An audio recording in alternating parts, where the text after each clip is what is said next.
ప్రబుడైన వాడు అతని కంటే.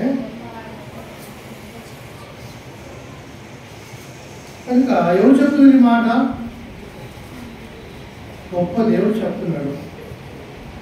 గొప్ప దేవుడు చెప్తున్నాడు. గొప్ప రక్షణ ఇచ్చిన వాడు నీ ఆత్మను విడిపించి పాపం నుండి, శాపం నుండి, శత్రువులు, సాతాను నుండి విడిపించి విమోచించి ఆయన చెప్తున్నాడు. ప్రభు సాయం కోరి ప్రార్థించుకుంటాం. తండ్రి, పరిశుద్ధమైన దేవ, ఘనమైన ప్రభావ, గొప్ప రాజా, నీకే కృతజ్ఞతలు, స్తోత్రాలు. దయగల తండ్రి, మరి అపారమైన ప్రేమను బట్టి చూస్తున్నాం. మరొకసారి సాయం కోరి వాళ్ళకి రాబడి నమస్కరిస్తున్నాం. దయగల తండ్రి, కనికరించి కటాక్షించి ఈ దినాన్ని మీ పరిశుద్ధ శిబిరాలకు భవిష్యత్తు శివదాన్ని మరుగుపరుస్తున్నాము. మీ పరిశుద్ధాత్మ శివరించము, మీ పరిశుద్ధాత్మతో నిండుపరిచేయము. తండ్రి, విశ్వాస శుభోద సంబంధమైన వాకులలో పెంపడకు, అటు ప్రకటించుటకు దయించుము. మీ దయగల కార్యాలు జరిగించుకున్నాము. మీ యొక్క పునరుత్థాన బలంతో నింపి బలపరిచి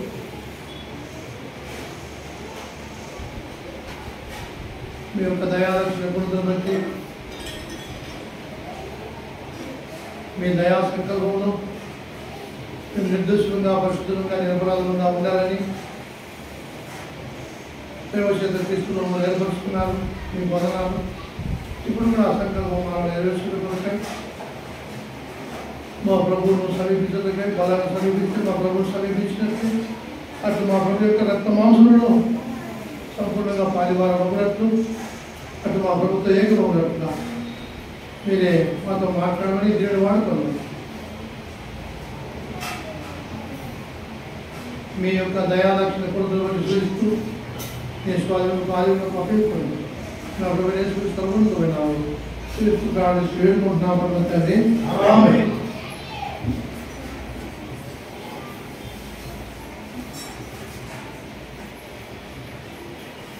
విశ్వాసి దేని బట్టి బలపడాలి? దేవుని వాక్యము మనతో ఏం చెప్తుందో దాన్ని బట్టి బలపరచబడాలి. వాక్యాన్ని బట్టి నాకు ధైర్యం రావాలి. వాక్యాన్ని బట్టి నా మనసుకు, నా ఆత్మ హృదయానికి, నా ఆత్మకు బలం రావాలి. అదే సరైన విశ్వాసం.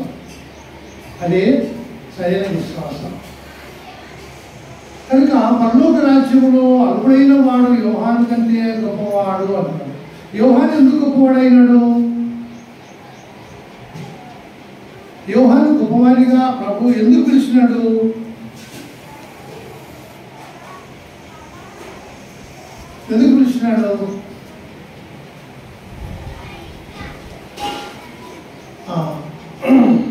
లూకా సువార్తలో 1వ అధ్యాయంలో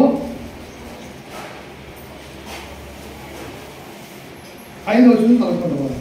చదవండి.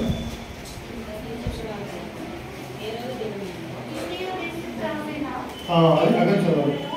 యూదా దేశపు రాజైన హెరోదు దినములలో, ఏ దినములలో అంటే క్రమం లేకుండా కాదు, ఒక క్రమం, ఒక చరిత్రకు ఆధారమైన పద్ధతిలో యోహాను పుట్టుకను గురించి, తల్లిదండ్రుల గురించి మాట్లాడుతున్నాడు. అబియా తరగతిలో ఉన్న జకరియా అని ఒక యాజకుడు నేను,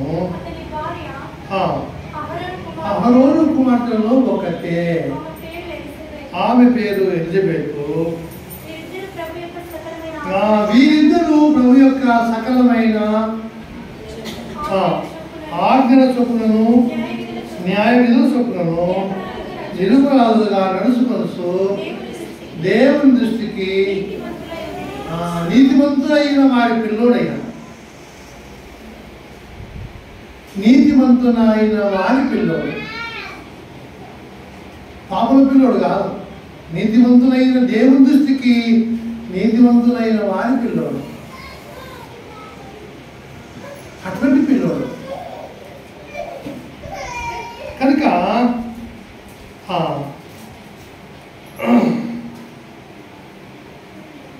ఆయన దగ్గరికి దూత వచ్చి ధూపవేదిక మీద పక్కన నిలబడి జకరియా గురించి భయపడ్డాడు. ఏ భయపడాకు, నీకు కుమారుడు కలుగుతానే భయపడి చూస్తున్నాడు. 14 వచ్చింది చదవండి.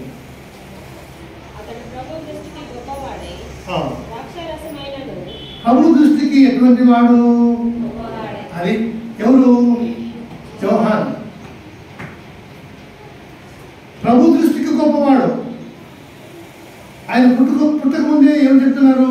ప్రభు దృష్టికి గొప్పవాడు నీ కడుపులో పుడతాడు అని చెప్తున్నారు. అది గమనించాలి. పుట్టక ముందే ప్రభు దృష్టికి గొప్పవాడై ద్రాక్షరసమైన మద్యమైన తాగక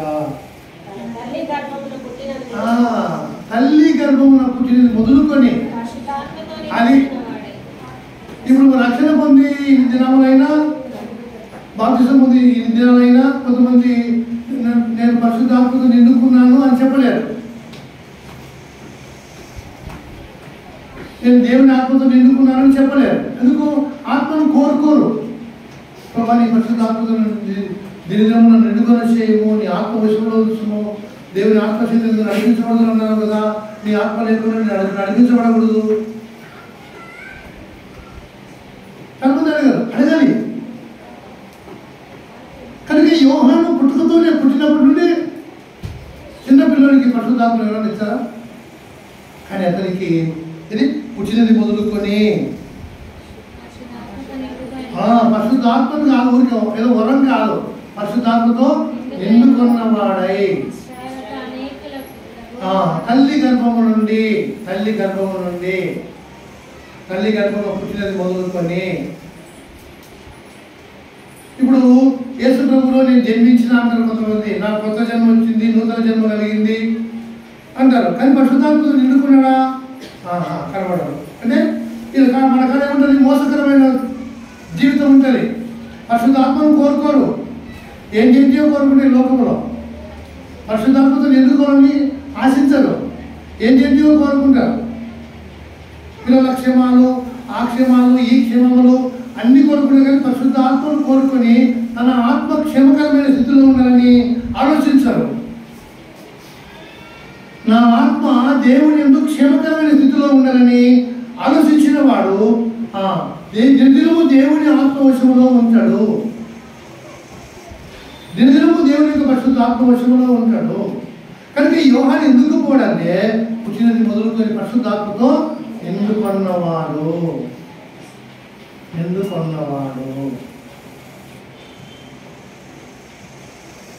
ఇప్పుడు మీరు చాలా మంది మీ పిల్లలు కూడా కలిగారు కదా. ఎవరైనా మీతో మాట్లాడినప్పుడు మీ పిల్లలు ఎవరైనా గర్భంలో గంతులేసిన ఉన్నారా? మీ పిల్లలు ఎవరైనా గర్భంలో గంతులేసిన ఉన్నారా? యోహాను గంతులేసాడు. చదువుదామా? రండి మొదటి అధ్యాయంలోనే 39 నుంచి 11 పదం. 6 నెలలయందు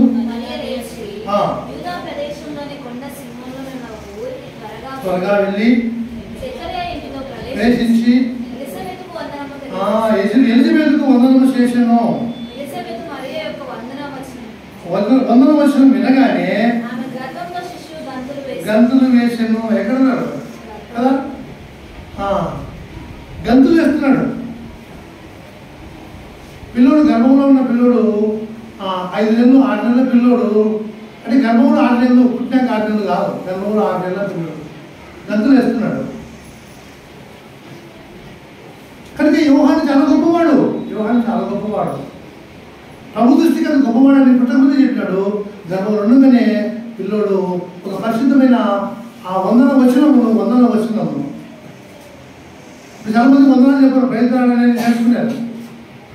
అదేది ప్రయత్నాలు అనేది చాలా గొప్ప ఉన్నతమైన మాట. అది ప్రయత్నాలు అనేది ఒక ఉన్నతమైన గొప్ప పదం. అది దేవునికి స్తోత్రము కలుగును గాక. అదే దేవదూతలు అక్కడ పరిశుద్ధులు దేవునికి స్తోత్రము కలుగునుగాక. గొప్ప కేకలతో మనకి మాటలు. మన సులభంగా పైదడక ఏమి సంబంధం లేకుండా పైదడనా అంటున్నాం. కానీ ఆ వందన వందనాలు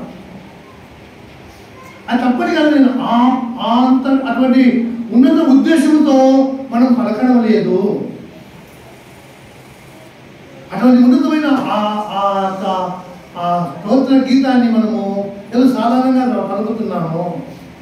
కనుక ఇక్కడ మరియ వందన వచనం వినగానే గర్భంలోని శిశువు గంతులు వేస్తున్నాము.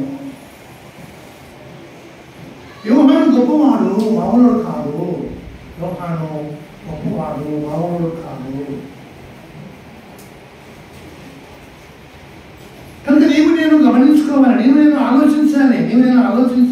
అరే అతనికి అన్ని రకాల పదవులు ఉన్నాయి. వాళ్ళమ్మ వల్ల నీతిమంతులు, దేవుని దృష్టికి నీతిమంతులు. ఇతను కూడా గర్భంలో ఉండగానే దేవుని దృష్టికి ఇతడు గొప్పవాడవుతాడన్నాడు.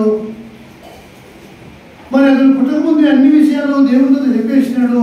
ముందుగానే యేషయా ప్రవక్తలు రాసినాడు, మలాకి రాసినాడు, ప్రవక్తలు రాసిన ఆయన గురించి. కనుక ప్రభు నామంలో అతడు ఎంతో గొప్పవాడు అయినను అల్పులమైన మనల్ని కూడా అతనికంటే గొప్పవారనే మాట దేవుడు మనతో మాట్లాడుతున్నాడంటే ఆయన యొక్క ఉన్నతమైన ప్రేమ మన ఎడల ఎట్లుందో మనం ఒకసారి గమనించాలి, ఆలోచించాలి.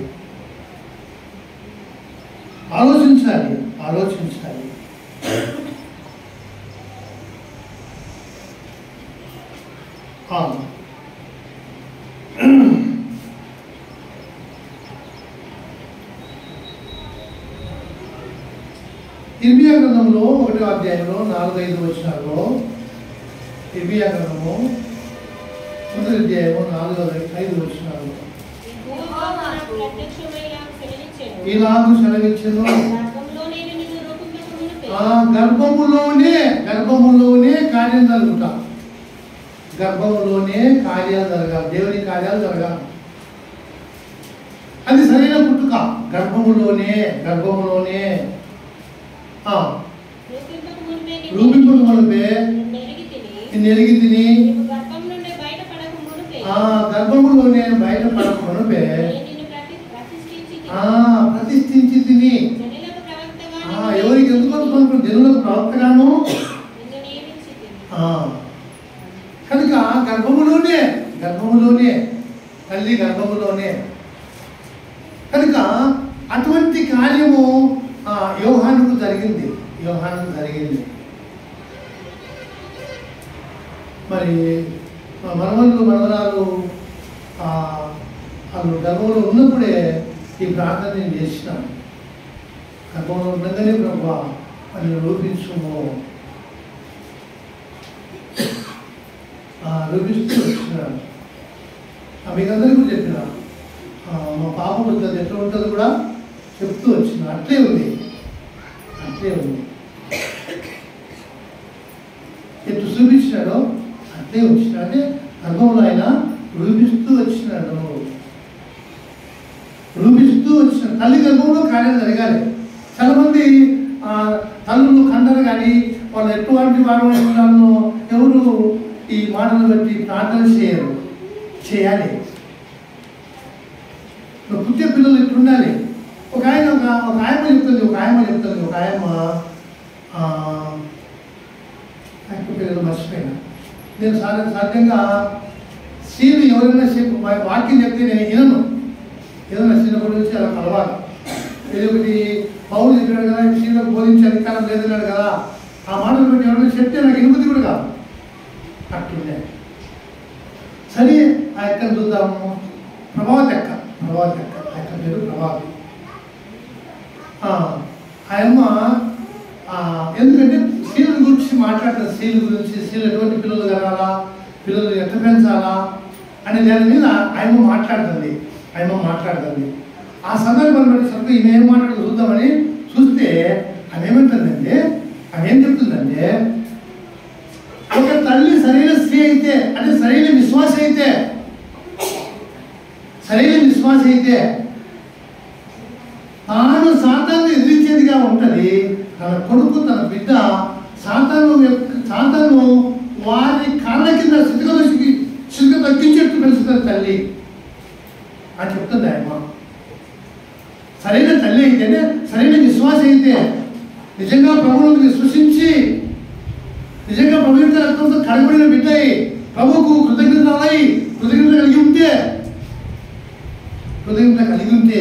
కలిగిన బిడ్డగా ఉంటే తన పిల్లలను సాతాను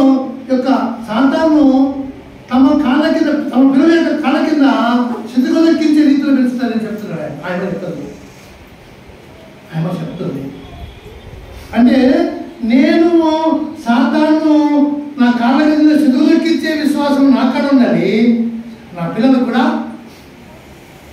కదా, తల్లి పిల్లలకు కూడా ఏంటంటుంది, పిల్లలను అమ్మా మీ కాళ్ళ కింద సాతాను సిద్ధగొదక్కించాలి, సిద్ధగొదక్కాలి మీదే, అది మీ మీద పని చేయకూడదు, మీ కాళ్ళ కింద ఉండాలి. సాతాను మీ కాళ్ళ కింద ఉండదు, కానీ సాతాను మీ మెదడులోకి పోకూడదు, మీ ఆలోచనలోకి రాకూడదు అని ఆయన చెప్తుంది. కనుక ఈ యొక్క యోహానును పెంచిన ఆ తల్లిదండ్రులు చాలా గొప్పవారు.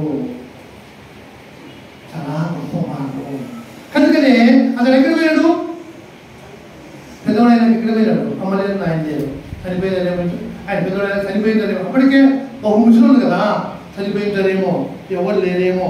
ఎక్కడ పోయినాడు చదువుదాం 3వ అధ్యాయంలో. యోహాను గురించి ఇంత వివరంగా మత్తయి రాయలేదు, మార్కు రాయలేదు. యోహాను కూడా ముగ్గురు సువార్తలలో ఈ గురించి ఇంత ఒక ప్రస్తావన రాయలేదు, ఇంత వివరంగా రాయలేదు. లూకా రాసినాడు కదా. ఎవరిగా యూదుడా కాదు, అన్యుడు. ఒక అన్యుడైన వాడు ఎంత గొప్ప సమాచారం సేకరించాడు అంటే ఎంత పట్టుదల ఉండాలా, ఎంత ఆసక్తి ఉండాలా. అటువంటి వాడు మనిషి పదములు పలుకుతారు, గుర్తుంచుకోండి. అని యోహాను తక్కువ అదేం కాదు మళ్ళా అక్కడ అనుకుంటాను. నేనేమంటానంటే ఒక లూకా యొక్క ఆసక్తిని గురించి నేను మాట్లాడుతున్నా. చదువుకుంటా మొదటి వచనం నుంచి చదువు. 3వ అధ్యాయం మొదటి వచనం. తిబెరి కైసరు ఏలుబడిలో, ఎవరి ఏలుబడిలో? యూదులు ఏలుబడి లేదు, యూదులు ఏలలేదు. తిబెరి కైసరు ఏలుబడి 15వ సంవత్సరం నందు. ఎంత వివరంగా రాస్తున్నాడు. యూదయకు ఎవరున్నారు, ఎవరు పరిపాలిస్తున్నారు? యూదయకు పొంతి పిలాతు అధిపతిగాను, గలిలయకు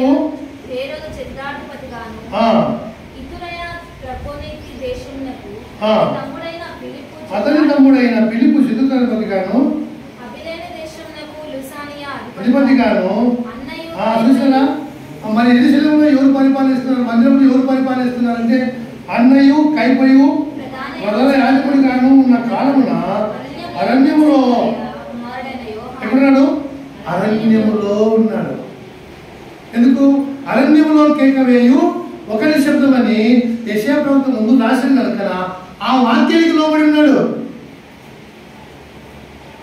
వాక్యానికి లోబడిన వాడు, వాక్యములకు విధేయుడైన వాడు యోహాను, సమానుడు కాదు.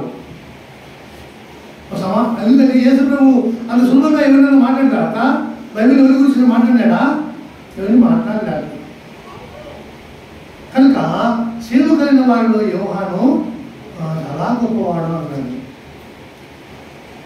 అంటే తనకంటే గొప్పవాడు అని కూడా యేసు ప్రభు సంబోధించినట్లు లెక్కాలి. యేసు ప్రభును సంబోధించినట్టు లెక్కాలి. కనుక మరి అతని యొద్దకు ఏమొచ్చింది? దేవుని వాక్యం వచ్చింది, మాట్లాడుతున్నాడు. దేవుని వాక్యం ఒక యుద్ధకు రావాలి, అది దేవుని సేవ, అది దేవుని సేవ. నేను సేవకు పోతున్నా, ఏంటి పోతావా సేవకు నువ్వు? ఎవరైనా మాట అంటే అరవిందే అని కర్నూలు అన్నాడు యెరూషలేములో. ఆయన బాబా నాకంటే ఇంకొకరు ఏమైనా బెదర్ ఎక్కువ ఉంటాడు. ఆయన తెల్లటి మనిషి. ఆయన ప్రసంగం కూడా చాలా విన్నా నేను. ఆయన చెప్తాడు, ఎవరా నేను అని సేవకు ఎందుకు పోతావు నువ్వు? మీ ఆయన పని అనుకున్నావు, మీ ఆయన పని కాబట్టి నువ్వు పోయి చేయనీకి ఎందుకు పోతావు సేవకు? సేవకు పిలిచి దేవుడు పిలిచాను నేను. ఎవరు పిలిచాను నిన్ను? పని వచ్చినది దేవుడిరా. ఎందుకు పోతున్నాడు సేవకు? దేవుడిని పిలిస్తే దేవుడు ఏర్పరుచుకుంటే దేవుడు తల్లి గర్భంలో నీతో ఏర్పరుచుకుంటే సేవకు పోవాలి. నీకేం తెలుసు సేవ అంటే అని ఆయన ఒరే మాట్లాడతారు ఆయన. కనుక ఎవరంటే సేవ పోయింది కాదు ఇది. నువ్వు పోరా కలెక్టర్ అయితే చూద్దాం, పోరా నేను ఇప్పుడు కలెక్టర్ అవుతాను పో. ఆయన మాట్లాడే పదాలు నేను మాట్లాడతాను నిజమేనా అనుకుని ఎవరైనా సేవకని కలెక్టర్ అయితే అనుకోపో, పోరా చూద్దాం పోతావా? పోలీస్ అయితే పోరా, నేను పోలీస్ అయితే అనుకుని పోరా పోతావేమో అవుతావేమో. దేవుని సేవ అంటే అంత సులభంగా ఉందా నీకు అని ఆయన అంత ఒరే మాట్లాడతారు. ఎవరో చెప్పింది నీకు? ఎందుకు వచ్చారు సేవకు? ఎందుకంటే తప్పుడు బోధకులు దుర్బోధకులు మందిరంలో ప్రవేశిస్తారని ఆయన అక్కడ మాట్లాడుతూ వచ్చినాడు. దేవుని పిలుపు అనేది ఆయన అపారమైన ప్రేమతో పిలుస్తాడు, మనకి వాక్యం ఇస్తాడు. మనకి ఇచ్చే ఆయుధం ఏంటంటే వాక్యమే. కనుక దేవుని వాళ్ళ యోహాను దగ్గరికి వాక్యం వచ్చేసింది. వాక్యమును అంగీకరించినాడు, వాక్యమును స్వీకరించినాడు, వాక్యమును ధరించినాడు, సేవ చేసినాడు. కనుక అతని కంటే గొప్పవాడు మనము. కనుక అతని పుట్టుకలో అతని ప్రవర్తనలో ఎప్పటికీ అతను గొప్పవాడే. దేవుని యొక్క మాట కూడా ప్రభు దృష్టికి అతను గొప్పవాడై ఉంటును కదా. ద్రాక్షరసమును మధ్యవేళను ఆగకుండా ఉంటాడు. పిల్లల హృదయములు తరుణ దగ్గరను, తల్లుల హృదయం పిల్లలకు తిప్పేవాడు. ఏలియా యొక్క ఆత్మీయ శక్తి కలిగిన వాడు. ఎందుకు ముందుగానే చెప్పినాడు, ముందుగానే అతనికి అనుగ్రహించబడుతూ వచ్చినాయి. కనుక ప్రేమైన వాళ్ళారా, ఏమీ మనకు లేకపోయినా మనము నేను పర్వాలే సంఘంలో నేనే, నాకంటే మించిన లేరు అని అనుకునే వారంగా ఉంటాము. యోహాను ఏమన్నాడంటే ఇంకొక మాట, శిష్యుడైన యోహాను రాశాడు ఒక మాట, అది చాలా గొప్ప మాట. ఎందుకంటే ఎందుకు ఇది తెలిసి యోహానుకు, ఈ శిష్యుడైన యోహానికి ఈ మాట ఎందుకు తెలిసింది అంటే ఈయన ఏమంటారంటే ఆయన శిష్యుడుగా ఉన్నాడు. ముందు ఈ యోహాను, ఈ శిష్యుడైన యోహాను బాప్తిస్మిచ్చే యోహానుకు శిష్యుడుగా ఉన్నాడు. ఈయన పేతురు, ఇంకొక ఆయన పేతురు తమ్ముడు ఎవరు? అందే. మీరు యోహాను యొక్క శిష్యులుగా ఉన్నారు. కనుకనే అతడు పలికిన మాట వివరంగా రాయగలిగినాడు.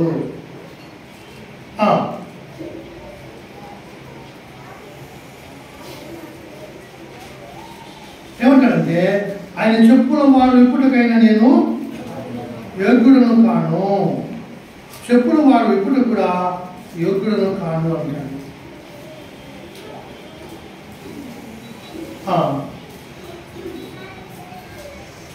ఎక్కడుందన్నమాట?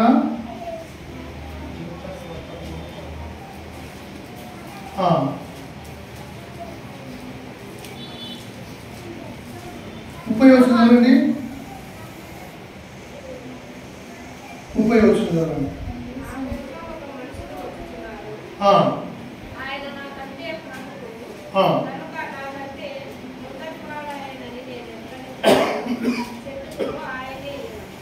ఆయనే ఈయన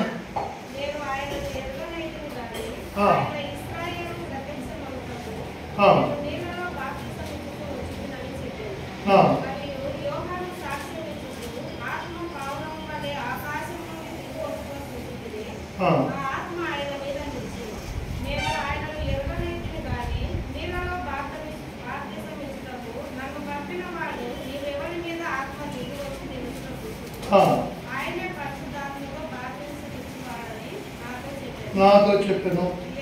చాలా చాలా చాలా ఇక్కడికి రండి, 3వ అధ్యాయమే కానీ ఇక్కడికి రండి. నేను నీళ్ళలో మీకు బాప్తిసం ఇచ్చుచున్నాను, అయితే నాకంటే శక్తిమంతుడు ఒకడు వచ్చుచున్నాడు. ఆయన చెప్పుల వారును ఇప్పుడకైనను నేను పాత్రుడను కాను. ఎందుకంటే వాళ్ళు వచ్చి అడుగుతారు. చదువు మళ్ళీ చదువు. యోహాను నేను నీళ్ళలో మీకు బాప్తిసం ఇచ్చుచున్నాను. 3వ అధ్యాయము 16వ వచనం చదవండి. అందరూ చదవండి. యోహాను మరి ఇక్కడనే మా లూకాలోనే చదవండి.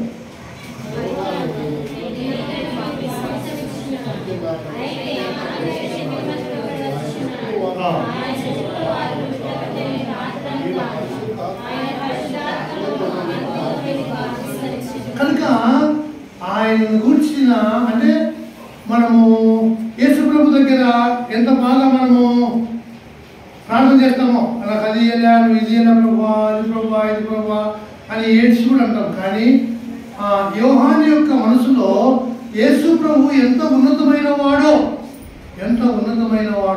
ఆయన చెప్పుల వారును అట్లా తగులుటకు కూడా అట్లా ఇప్పుటకు కూడా నేను యోగ్యుని కాను. ఆయన చెప్పులకు ఇచ్చిన వారును అతను కూడా నేను యోగ్యుని కాను అంటున్నాడు. అంటే యోహాను యొక్క బాప్తిసం ఇచ్చే యోహానులో ఎంత తగ్గింపు స్వభావం ఉందో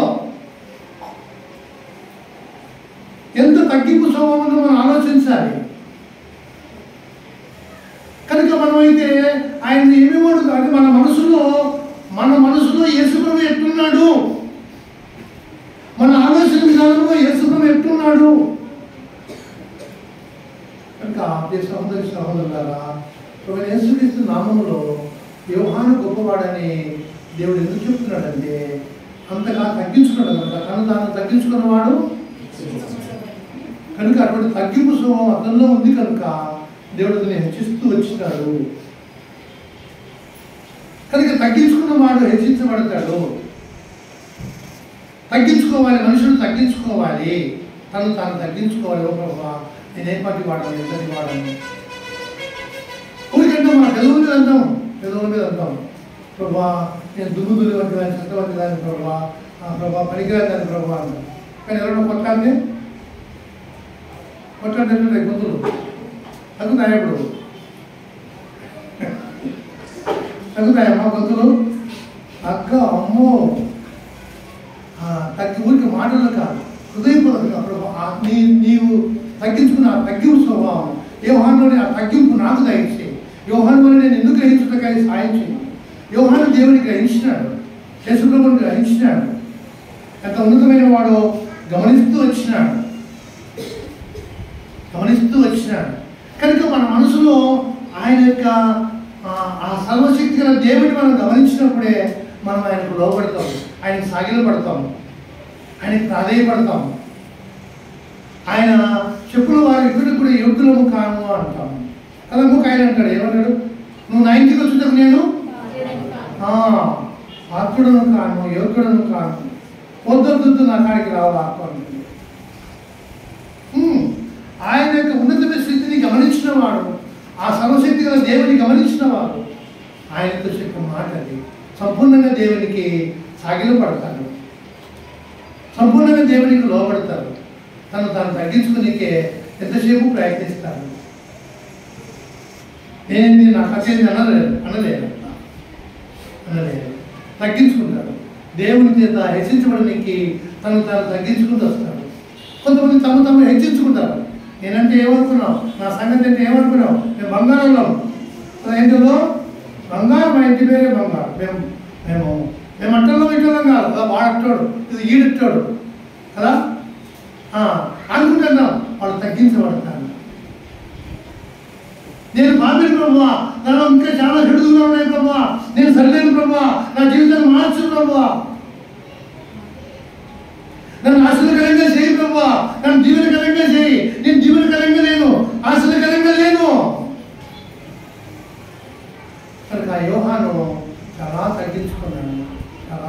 ఏమైనా నువ్వే నాకు క్రీస్తు అంటే ఓరైనా నేను కాదు దాన్ని క్రీస్తును, క్రీస్తు ఆయన అంటే ఏమనుకున్నా ఆయన చేత ఆయన చేతులు ఉంది తులు పోసినప్పుడు అట్టంటే ఆడమే పడతావు, సిల్లు మెల్లగా అట్టంటే గింజల్లో పడతావు. ఆయన చేతుల్లో ఉంది ఆయనకు నాకేం సాటిపోతే నేను మానవుని, ఆయన దేవుడు నరుడుగా పుడుతున్నాడు, ఆయన దేవుడు మానవ ఆకారంలో వస్తున్నాడు, పాప శరీర ఆకారంలో వస్తున్నాడు. నేను ఎవరి పాపములకు క్షమాపణ నేను కలగజేయలేను. ఆయన మనుషులందరి పాపములకు క్షమాపణ కలగజేయటకై నరుడుగా మానవుడు వచ్చి శిలువలో రక్తము చెందించటకై ఆయన వస్తున్నాడు. అందుకే ఆయన అన్నాడు, ఇదిగో ఒక పాపములు మోసుకొనిపోవు దేవుని గొర్రెపిల్లని కేకలేసి చెప్పినాడు. అంటే యేసు ప్రభువును గొప్పగా గ్రహించినాడు, యోహాను గొప్పగా గ్రహించినాడు. అయితే మరి యోహాను కంటే మనం ఎట్లు గొప్పవాడు అవుతామంటే యోహాను రక్తంలో కడగబడలేదు, కానీ లోక పాపములకు క్షమాపణ కలగజేసే ఆ రక్తము ఈయనే దేవుని గొర్రెపిల్ల. ఆ పసకా బలిపశువు అది కాదు, అది చేయలేదు. ఇక చట్టం మారిపోయింది, ఇక్కడ చట్టం మారిపోయింది, నిబంధన మారిపోయింది, కొత్త నిబంధన వచ్చేసింది. ఇదిగో ఒక పాపములు మోసుకొనిపో దేవుని గొర్రెపిల్ల. ఆ నిబంధన రక్తం, ఆ పాత నిబంధన పోయింది. అక్కడ గొర్రెలేక మేకలేక కొడలేక పసకా బలిపశువు అది కాదు, ఇదే పసకా బలిపశువు, ఇదే అని కేకులే చెప్పినారు, కానీ ఎవరు గ్రహించలేకపోయినారు. శాస్త్రులు, పరిచయులు, ధర్మశాస్త్ర ఉపదేశకులు, ప్రధాన యాజకులు, లేవీయులు ఎవరు కూడా గ్రహించలేకపోయినారు. సిలువేయమని కేకలేసినారు. యోహాను ఆయన వచ్చినప్పుడే గ్రహించినాను. కనుక ప్రేమిని వాళ్ళారా, యోహాను యొక్క జీవితాన్ని మనము ఎప్పుడైనా ఏమనుకుంటే ఒకసారి ఆలోచించాలి. చూడండి, తల్లి గర్భంలోనే ఇంకొక ఆయన కూడా బయటకు వచ్చినాడు. తల్లి గర్భంలోనే, నేను కూడా తల్లి గర్భంలోనే అన్నాడు ఒక ఆయన. చూద్దామా? గలతీయులకు రాసిన పత్రిక చదవండి. మొదటి అధ్యాయము 15వ వచనము. తల్లి గర్భమున పడినది మొదలుకొని నన్ను ప్రత్యేకపరిచి తన కృప చేత నన్ను పిలిచిన దేవుడు అన్ని తన కుమారుని నేను ప్రకటించాలని. కనుక గమనించాలి, నీవు తల్లి గర్భం నుండి దేవుడు నిన్ను ఏర్పరుచుకున్నాడు. నువ్వు ఏం చేస్తున్నావు దేవునికి? తల్లి గర్భంలో పుట్టింది మొదలుకొని ఆయన పరిశుద్ధాత్మతో నిండుకున్నాడు. నువ్వు బాప్తిసం పొందిన తర్వాత, ప్రభువులోకి వచ్చిన తర్వాత దేవుని ఆత్మతో నిండుకున్నావా? దేవుని ఆత్మను కోరుకున్నావా? అరే, ఎవరైనా క్రీస్తు ఆత్మ లేని వాడైతే వాడు ఆయన వాడు కాదు అని దేవుడు కేకలేసి చెప్తున్నాడు. పరిశుద్ధాత్మ దేవుడు తొమ్మిది రాష్ట్ర పత్రికలో కేకలేసి చెప్తున్నాడు.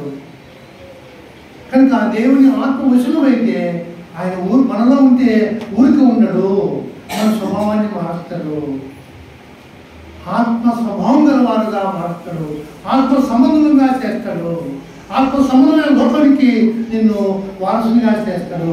నువ్వు ఒక ఆత్మ సంబంధమైన దేవునికి గృహముగా నివాసస్థలంగా నువ్వు కట్టబడతావు. దేవునికి నివాసస్థలముగా, ఆత్మ సంబంధమైన మందిరముగా దేవునికి నివాసస్థలంగా నువ్వు చేయబడతావు. ఇది నేను కూడా, దేవుడు నన్ను కూడా తల్లి గర్భంలోనే, అంటే ఆదాము పుట్టకమునుపే దేవుడు నన్ను ఏర్పరచుకునే మాట మీద నువ్వు నిలకడగా ఉంటే, ఆ వాక్యం నువ్వు అంగీకరిస్తే, ఆ వాక్యం నమ్మితే నీవు కూడా యోహాను కంటే గొప్పవాడి కానికి నువ్వు కూడా కోరుకుంటావు. ఒకవేళ నా తండ్రి సరిగా జీవించకపోవచ్చు, కానీ నన్ను జీవింపు చేసేవాడు ఎవరున్నారు? ఆనాడు ఆయన వాళ్ళు నేర్పినాడు, ఆయన జాగ్రత్త వినాలి.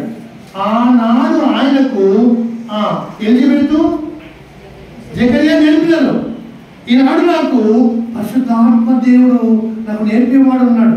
ఆయన గ్రంథము ఆయన గ్రంథము లేదు, యోహాను చేతిలో గ్రంథము లేదు. ప్రధాన యాజకుల పిలువడైంది కానీ గ్రంథము లేదు. కానీ ఇది నీ చేతిలో, నా చేతిలో దేవుని గ్రంథం ఉంది. ఈ గ్రంథము ద్వారా పరిశుద్ధాత్మ దేవుడు నీకు నాకు నేర్పించేవాడు. ఇప్పుడు నేర్పించేది నీకెవరు నేర్పిస్తారు? పరిశుద్ధాత్ముడు ఉన్నాడు. ఆ దినము ఆ వృద్ధమ్మకు ఎవరు నేర్పించినారు? వృద్ధమ్మకు ఎవరు నేర్పించినారు? వాళ్ళ అత్త నేర్పించింది.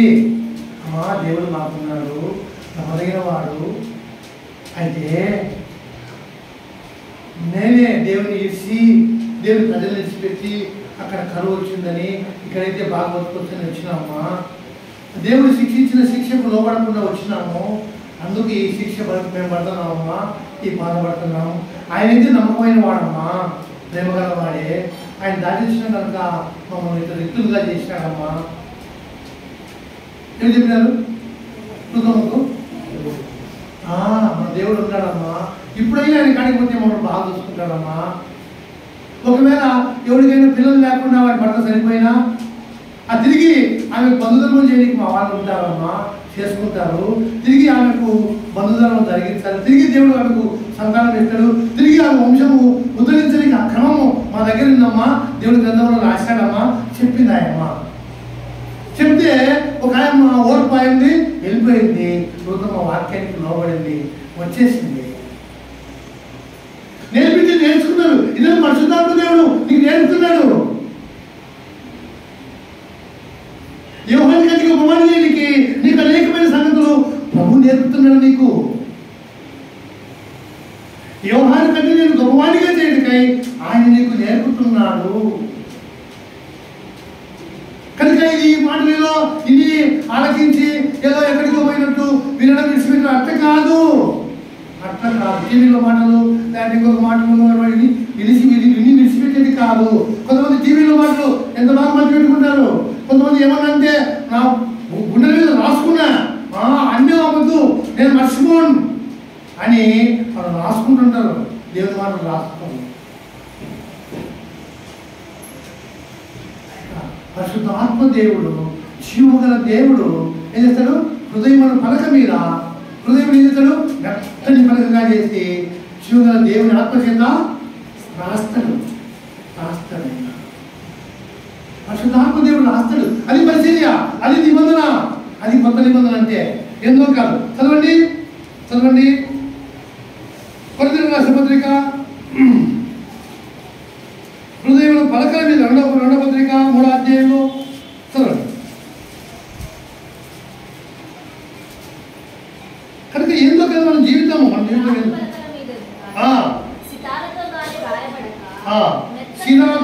సిరాతో రాయబడక హృదయములు అను పలకల మీద ఆత్మతో మా పరిశీలనముగా రాయబడిన క్రీస్తు పత్రిక అయినారని మీరు తేటపరచబడుచున్నారు. కనుక నీ హృదయమును ప్రభావం మెత్తగా చేయము. నా హృదయమును పలక మీద నీ యొక్క వాక్యాలు రాయము. అది పరిచర్య. అది దేవుడు జరిగించే పరిచర్యని నమ్మేవాడు ఇది దేవుడి పరిచర్య. ఇది పౌలయ్య మాటలే కాదు, ఇతని మాటలు కాదు, ఇది దేవుడి మాటలు. ఇవి మానవ మాటలు కాదు, ఇవి దేవుడి మాటలు. ఓ దేవా, నీ ఆత్మ ద్వారా ఈ మాటలు నా హృదయం పలక మీద రాయము. యోహాను కంటే నన్ను గొప్పవాడిగా చేయము. అది ఆడు గొప్పవాడవుతాడు. ప్రభు దృష్టికి నువ్వు గొప్పవాడమవుతావు. పరలోకంలో ప్రభు దృష్టికి నువ్వు గొప్పవాడమవుతావు, నువ్వు గొప్పదాని అవుతావు. ఇవి నా మాటలు కాదు. నాకు అంత తెలియదట్లు లేవు. మా వాళ్ళకందరూ తెలుసు. 10th క్లాస్ అయిపోయింది. ఏమిటో తెలియదట్లు ఏమిటెక్క 10th క్లాస్ అయిపోయింది. ఆ తర్వాత ఏం నేర్చుకున్నాం? అట్టగదలా కొట్టేది ఇట్ట కొట్టాలి. గాయ తీసుకొని కొడితే మన ఆయన ఒకటి మొక్క మీద కొట్టాడు, మొగ్గు కింద పడ్డాడు. ఆ వంతు గాయ తీసుకున్నాడు. ఈ బొమ్మడు గుద్దుతాడు మన ఆయన. ఇతర కొట్టాల్సిందని కొడుతున్నాడు. అది నేర్పించాడు మన ఆయన. నాకు మా నాయన నేర్పలే. యోహానుకు వాళ్ళ నాయన వాళ్ళ నేర్పినట్టు నాకు నేర్పలే. నాకు పరిశుద్ధాత్మ దేవుడు నేర్చాడు. ఎవరు నేర్పలే? ఎవరి దగ్గర వెళ్ళి నేర్చుకోలే. నేను దేవుడే నాకు నేర్పిస్తూ వచ్చినాడు. మీకు ఒక ఉదాహరణ చెప్పిన ఒకసారి. నేను మా ఇంట్లో నా భార్య పడిపోయింది, నా బిడ్డ పడిపోయింది, నా పిల్లలు పడిపోయినారు. మాకు లేదు కదా, తిండికి లేదు కదా.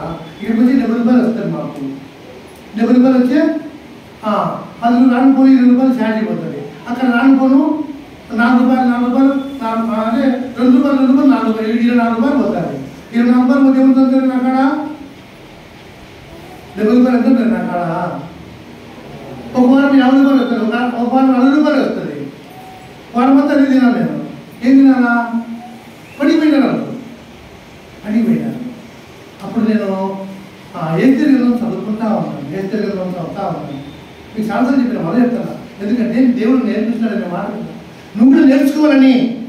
ఏదో నీకంటే గొప్ప నీకు కాదు, నాకు నేర్పిన దేవుడు నీకు నేర్పుతాడని నేను మాట్లాడుతున్నాను. నాకు నేర్పిన దేవుడే నీకు కూడా దేవుడే. నన్ను కొన్నవాడని ఎందుకు కొన్నాడు? నన్ను కడిగిన ఆయనే. ఎందుకు కడిగాడు? తన రక్తంతో ప్రతి పాపం కడిగినాడు. ఆయనే నాకు నేర్పిన ఆయనే నీకు నేర్పుతాడు. అది నేను చెప్తున్నాను. అందరికీ నేర్పేవాడే. అందరినీ పిలిచాడు. ప్రయాసపడి బాట మోసుకుంటున్నా సమస్యలాగా నా కాడికి రాలి వచ్చాను కదా, నా కాడు ఎత్తుకొని వాక్యమును కాడు ఎత్తుకొని నా యొక్క నేర్చుకున్నాను. వచ్చేది నేర్చుకునేకి నేను చదువుతా అంటే 3-4 సార్లు చదివినా. చిన్న అధ్యాయాలు కదా, 10 అధ్యాయాలని 3-4 సార్లు చదివినా. ఒక్కనే ఉన్న ప్రశాంతమైన వాతావరణం, ఎవరు లేరు. ఒక్కనే ఇంట్లో గుడిసెలో చదువుకుంటాను. ఈ పక్క కానీ దొరికితే ఆ పక్కకి వెళ్ళిపోతుంది. మనం చూసిందే చూసినాను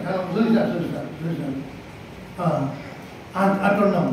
బాత్రూమ్ కూడా పట్టలు కట్టుకొని చుట్టూ పట్టలే, మందు సంచులు ఉంటారు పట్టలు.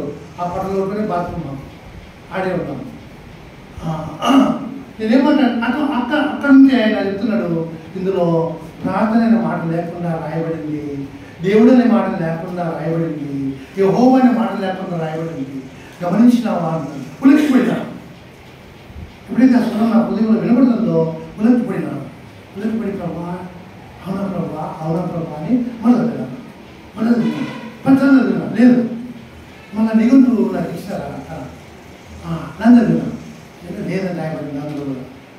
అప్పుడు ప్రభా నాకు నేర్పిస్తున్నాను కానీ నీకు వందనాలని అన్నటువంటి దేవుడు నాకు నేర్పించుకుంటూ వచ్చినాడు.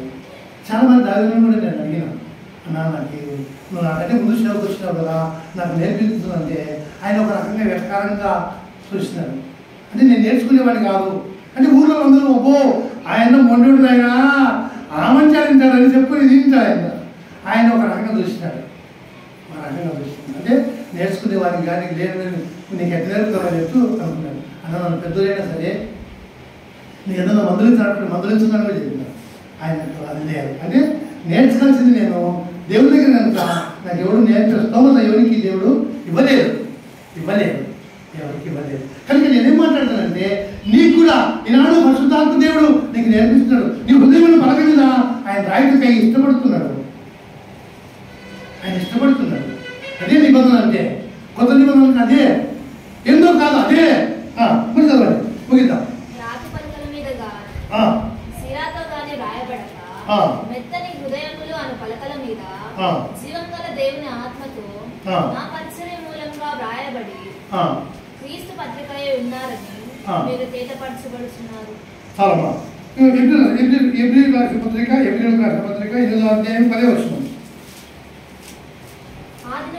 ఆ దినమైన తరువాత ఇంటి వారితో నేను చేయబో నిబంధన ఏదనగా ఉంచుదును. నిబంధన అదే, నేను చేయబోయే నిబంధన ఇదే. ఈ నిబంధన ఉన్నాను, ఎందుకంటే నా నిబంధనకు మీరు ఆ దినము లోపడలేదు. ఇక్కడ నేను సీనాయి పర్వతం మీద చేసిన నిబంధన మీరు మీరిపోయినారు కనుక నిబంధన మార్చేస్తున్నా. హృదయమును ఆ దినం ఎక్కడ రాసినారు? మందసంలో రాసినారు, పలక మీద రాసినారు. ఇప్పుడు హృదయంలో రాస్తాను, మనసులో ఉంచుతాను. నిబంధన మారిపోయింది కనుక నిబంధన గురించి జ్ఞాపకం చేసుకోవాలి. 4వ అధ్యాయం అక్కడే ఎబ్రియలు రాసిన పత్రికలోనే చదవండి. 7వ వచనం 8వ వచనం. ఎవరో కొందరు విశ్రాంతిలో ప్రవేశించుదురన్నమాట. నిశ్చయము గనుక ముందు స్వార్థ వినువారు అవిధేయత చేత ప్రవేశింపలేదు గనుక. 4వ అధ్యాయం మరియు పరిశుద్ధాత్మ ఇటు చెబుతున్నాడు, నేను మీరు ఆయన శబ్దం వినలేదా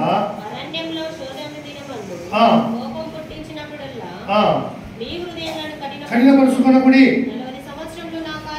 చూసి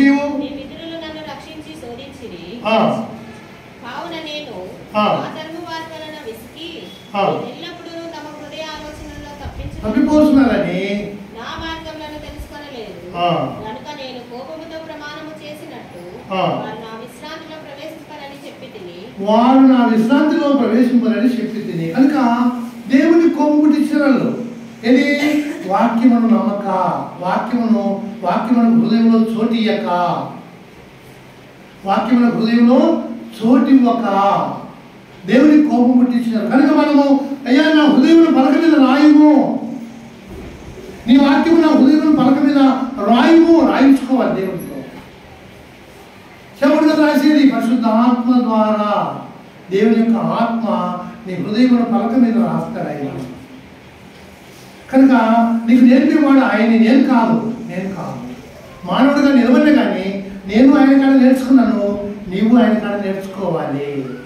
నేర్చుకున్నాడు ఏ సేవకుడు లేడు. నేను నేర్చుకుని సంకల్పం పెట్టుకున్నా ఆయన మొగడు ఇప్పటికి ఎవడు లేడాడు, ఎవడు నేర్చుకోలేడు. అందరూ నేర్చుకుంటా బతకాల్సిందే, సేవకుడైనా సేవకురాలైనా ఎవరైనా. కనుక ఆ మహిమగల మహారాజు నీకు నేర్పుతాడంటే, ఆ బుద్ధి విజ్ఞానం సర్వసంపదగా దేవుడు నేర్పుతాడంటే నేర్చుకోకుండా ఉండడం ఎంత అవివేకమో చూసుకో. కనుక ప్రభు నామంలో నేనేం మాట్లాడతానంటే, యోహాను కంటే గొప్పవాడుగా నువ్వుండి కానీ దేవుడు నీకు వాక్యం తెలియజేస్తాడు. కనుక యోహాను కంటే గొప్పవాడిగా నన్ను చేయము నాయన. ఆయనకైతే నాయన నేర్పుతాడు, నాకు నువ్వు నేర్పు. నీ కాడ నేర్చుకుంటా, నీ వాళ్ళ దగ్గర పడుతున్నా. ఆయా స్కూల్లో చేస్తానంటే ముందుగానే ఇప్పుడు మా పాపని చేస్తానంటే ఏనా పోనా చేయకపోరా, పోరా అని తొందర పెడతారు. వాళ్ళ సీట్లు ఉంటాయో దొరకవో గుడిసే వరకు పోరా అంటున్నాను. కానీ ఈయన దగ్గర అపాయింట్మెంట్ కోసము ఎంత ప్రాధేయపడాలి, ఎంత బతిమలాడాలి. అయ్యా నాకు నేర్పయ్యా, నా హృదయం పలక మీద రాయి ప్రభు, ప్రతి వాక్యము రాయి ప్రభా. ఒక్క వాక్యం కూడా నన్ను దాటిపోవద్దు ప్రభా, ఏ ఒక్క వాక్యం కూడా నన్ను నిలిచిపోకూడదు ప్రభా. దయించు ఆయన, నీవే కదా నిత్య జీవము, మాటలు గలవాడవు. ఆ నిత్య జీవం మాటలు ఒక్కటి కూడా నన్ను దాటిపోవద్దు ప్రభా. నా హృదయం పలక మీద రాయి ప్రభా. రాయించుకోవాలి. అటువంటి వారే దేవుని సేవను నమ్మకంగా చేయగలరు. లేదంటే వచ్చి పోయి ప్రభు నమ్మక, బాప్తిసం పొందక, ప్రభు వాక్యానికి లోబడక కదా పరిదేశులు తమ విషయమై దేవుని సంకల్పాన్ని నిరాకరించిరి. వారు కూడా విన్నారు, పుట్టుక నుంచి వింటున్నారు. కానీ వారు కూడా ఏం చేశారు? సంకల్పాన్ని నిరాకరించినారు. పరిచయులు అంటే వాళ్ళ గ్రంథం తెలిసిన వారైనా ఎక్కడికి పోతారు? నరకం లేకపోతారు. వాక్యం విన్నంత మాత్రం కాదు, విని దానికి లోబడేవాడు కావాలి. వాక్యం అంగీకరించారు ప్రభా, నాకు కూడా క్షమాపణ కావాలి, నాకు కూడా నా ఆత్మ కూడా రక్షణ కావాలి, నేను కూడా నీ ప్రియమైన మార్చబడాలి ప్రభు, నేను కూడా నీ సేవలో నన్ను కూడా పాలి భాగస్వామిగా చేసుకోవాలి. ఇప్పుడు డిఎస్ కోసమై ఎంపులు అంటున్నారు, చదువుతున్నారు. వచ్చినాక ఏం చేస్తాము? దేవుడికి ఉద్యోగం వచ్చినాక ఏం చేస్తావు? బతక నువ్వు ఉద్యోగం కోసం పోతావు. బయట లేదు. ఎవరికైనా పిల్లలకు సువార్త చెప్పడానికి లేదు. ఏమనుకుంటారు? సువార్త చెప్తే పిల్లల మమ్మల్ని ఉద్యోగం తీసేస్తారేమో, మళ్ళీ అది చేస్తారేమో, ఇది చేస్తారేమో, మాకు కుల సర్టిఫికేట్ ఉండదేమో, ఆ సర్టిఫికేట్ ఉండదేమో, ప్రమోషన్ రాదేమో, కేసులు పెడతారేమో. ఈ భయంతో చాలా మంది ఉపాధ్యాయులు నోరు కూడా దర్శనంలో ఉన్నారు. నీ ప్రార్థన చిన్న మాట మాట్లాడితే నీ ఇంటికి వస్తారు పిల్లలు, నీ ప్రేమను బట్టి నీ ఇంటికి వస్తారు పిల్లలు. నీ ఇంట్లో వాక్యం ప్రకటించుకో. నీ ప్రేమ జీవితం, నీ కొరకు బతుకుతా, ప్రభు ఉద్యోగం ఇస్తే నీ కొరకు జీవిస్తా, నీకు మహిమలు ఇస్తా. తీర్మానం చేసుకోవాలి, మంచి తీర్మానం చేసుకో. దేవుని మహిమ తీసుకురా, దేవుని ఘనత తీసుకురా. అందుకొరకై నాకు ఉద్యోగమే. దాన్ని ఎందుకొరకు ఉద్యోగం చేసినాడు? ఎందుకొరకు ఉద్యోగం చేసినాడు?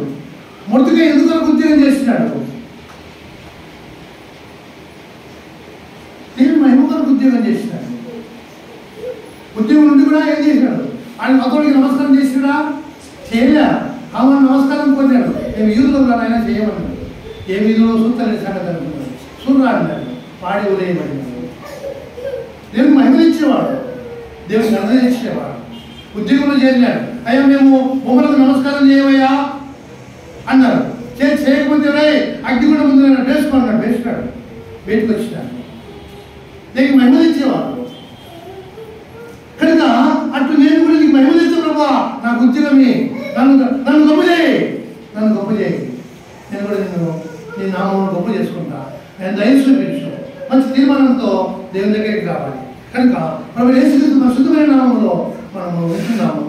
మరి యోహాను కదా, యోహాను ఎంత గొప్పవాడు కదా, ప్రభు చెప్పాడు. ఎవరు?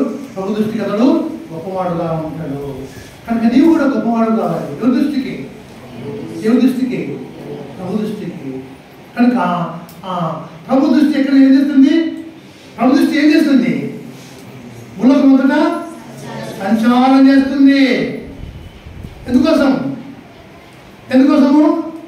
యథార్థమైన హృదయం గలవాడై తన వాక్యం విని దాని ప్రకారం ఎవడమ్మ బతికేవాడు, ఎవడున్నాడో వాడి గొప్ప చేయనికి ఆయన కళ్ళు సంచారం చేస్తున్నాయి. ఎక్కడ? భూలోకమంతటా యథార్థ హృదయుడై ఆయన వాక్యమును అనుసరించేవాడు. కానీ ఆయన కళ్ళు చూస్తూ ఉన్నాయి. ఎవడైతే ఎటువంటి వాడు అంటాడో ఆయన ఎంతమంది గొప్ప చేయకాయ ఆయన పట్టుకుంటాడు ఆయన. కనుక నీవు కూడా దేవుని దృష్టి గొప్పవాడు కావాలంటే యథార్థమైన హృదయంతో వాళ్ళ దగ్గరికి రా. ప్రభు నీ కొరకే బతుకుతా, నీ కొరకే జీవిస్తా. ఎవరు ఎవరి కొరకు బతికినాడు? దేవుని కొరకే బతికినాడు. ఆయన పెళ్లి కూడా చేసుకున్నాడు. మంచి యవన కాలంలో అతిసాక్షి అయినాడు. మంచి యవన కాలంలో అంటే మేము చనిపోయిన అడగడం లేవన్నా అట్లా అనుకుంటారు. మీ కోరికలు నమ్ముకోండి సార్ అంతే, మీ హృదయవంతం నమ్ముకోండి సార్ అంతే. దేవుని కొరకు బతకనీకి నీ హృదయ కోరికలు, నీ శరీర కోరికలు నన్ను నమ్ముకో, వాడిని నమ్ముకోవాడు. కనుక ప్రభు యేసుక్రీస్తు నామముందు, శక్తిగల నామముందు నీవు నేను దేవుని కొరకు జీవించే మంచి తీర్మానం చేసుకున్నాను. ఒక మాట చదువుదాం, ముగించుకున్నాను. ఎబ్రియు రాసిన పత్రికలో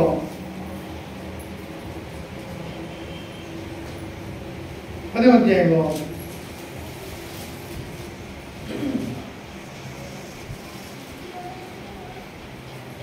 21-22 చదువుకున్నాం. గొప్ప యాజకుడు ఉన్నాడు, ప్రధాన యాజకుడు ఉన్నాడు. కనుక కల్మషము తోసకుడు ఉన్నట్లు క్రీస్తు యొక్క రక్తం ప్రోక్షించబడిన హృదయములు గల వారమై నిర్మలమైన ఉదకలముతో స్నానం చేసిన వారంగా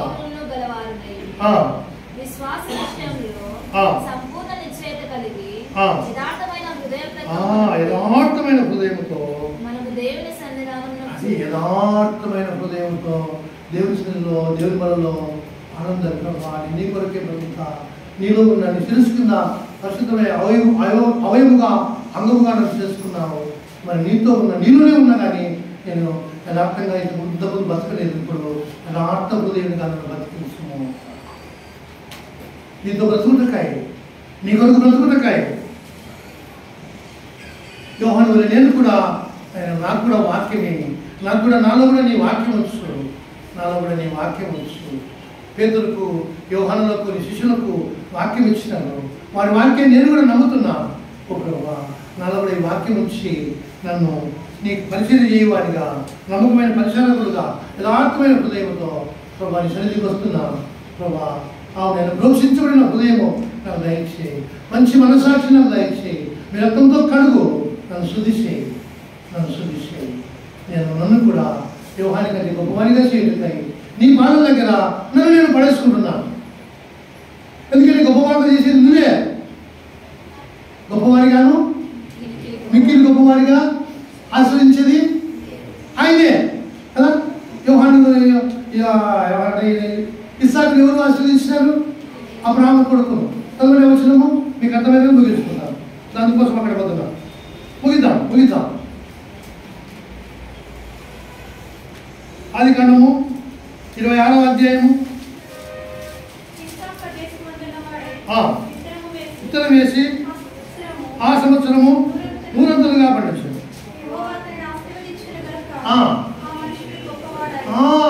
ఆ మనుషుడు నన్ను ఆశ్రయించు. ఏ పాత్రలు ఇవి? దీవించు, ఆశ్రయించిన పాత్రలు. నీ పాత్రలు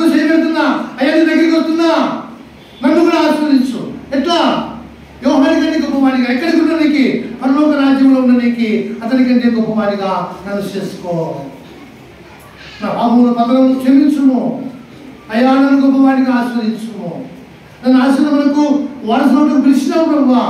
దుష్టత నుండి మలించుటకును ఆశ్రయించుటకు నన్ను ఎందుకు వచ్చినావు ప్రభా? నన్ను దుష్టత నుండి నన్ను మలించుము, నన్ను మలించుము, నన్ను ఆశ్రయించుము.